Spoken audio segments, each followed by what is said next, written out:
you expect from officials? Tell me, during a game and so on and so forth, how do you expect to be handled by officials? Because I figured, why should I give my 2 cents on it right now? Because I don't know what you expect as coaches. And some of the things that I found out were very similar to what we as officials expect of ourselves. Some others I learned. And I want to go over a couple of those things. And if you have something to add here, after I go over a couple of things, I want your hand up, because you know why? I'm talking to officials this afternoon who are going to be officiating your games this year. And if there's something I miss or something that you feel that is important for me to pass on in order for the relationship to become better and to understand each other, I think it's important that you let me know.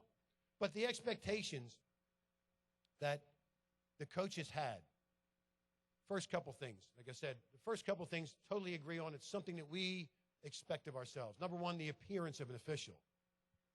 The appearance. A lot of things go into the appearance. If the official's fit, that he looks like he can get up and down the floor, she looks like she can get up and down the floor. And I'm sure you agree that's important, because your people are pretty quick going up and down that floor. The appearance also has to do with the uniform, because I truly believe in life, and officiating and coaching and so on, this is just life. We're a microcosm of life. That's all it is. First appearance means everything to me. There's no doubt about it. Everybody saw me on the floor, obviously, when I referee, but right now, you had an opinion of me as soon as I walked up. Was I sloppy? Was I this? Was I that? I tell officials that all the time. And you should expect nothing less either, of the uniform being nice, of the shoes not being dirty, maybe shined, the hair combed properly. All this stuff is first impressions. I can imagine as coaches, if you went out there and you saw a guy whose uniform was shirts half out, hair not combed, and body language like, I really don't feel like being here. Nothing worse than that as a coach, is it? You're defeated right there. You sit there and think, here I am preparing my kids and my team for this game, and here's a guy or gal who doesn't care to be there.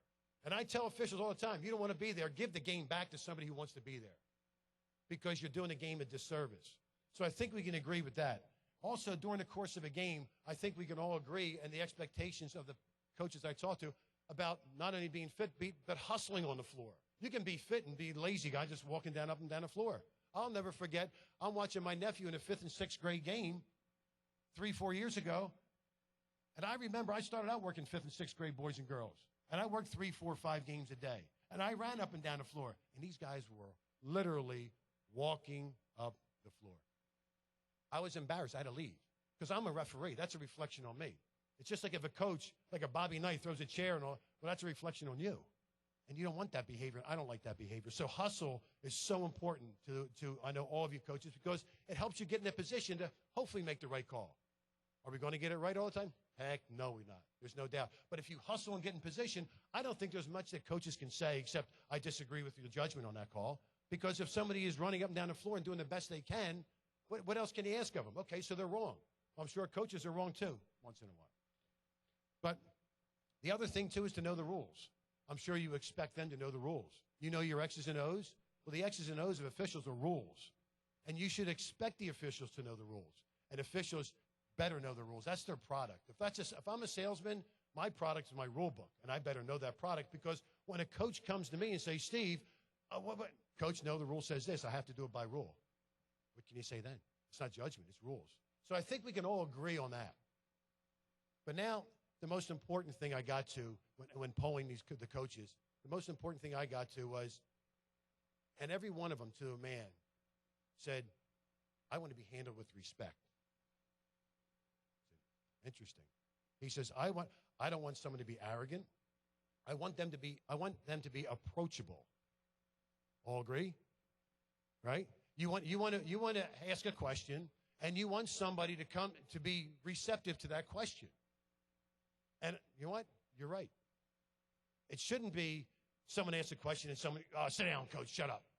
No, don't ask me that now. No, it shouldn't be that way. I totally agree. And I emphasize that more and more when I talk to officials. Make sure you are approachable. Be respectful. Because you know what it's all about? It's all about treating people the way you want to be treated.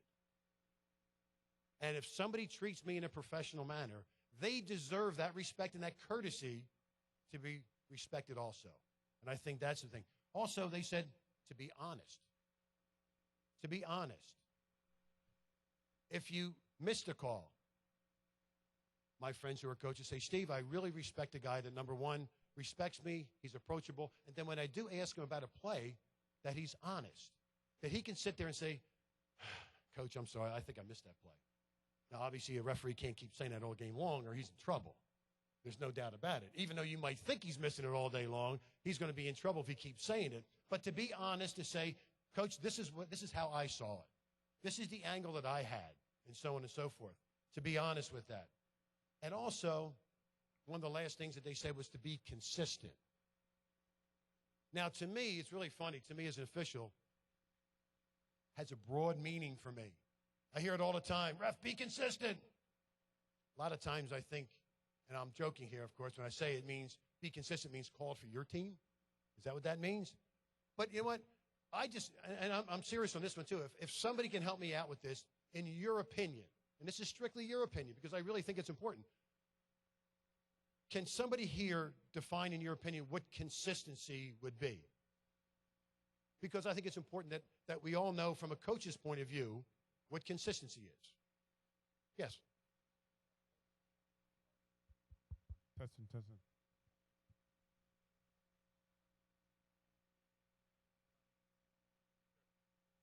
Okay, I'll repeat it for him. It says calling it the same way on both sides. If it's called one way this end, it should be called one way that end. Excellent. I totally agree. Any other definitions? Yes, sir.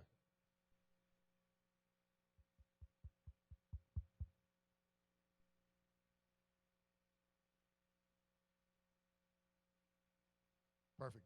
Now, the answer was calling it the same way throughout the whole game.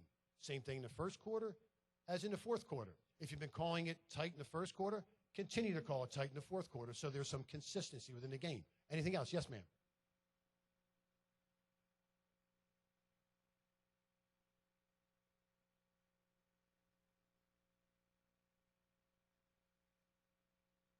Yeah, same measurement, engage the same measurement of how you have violations or penalties and all. And they're all, you know what?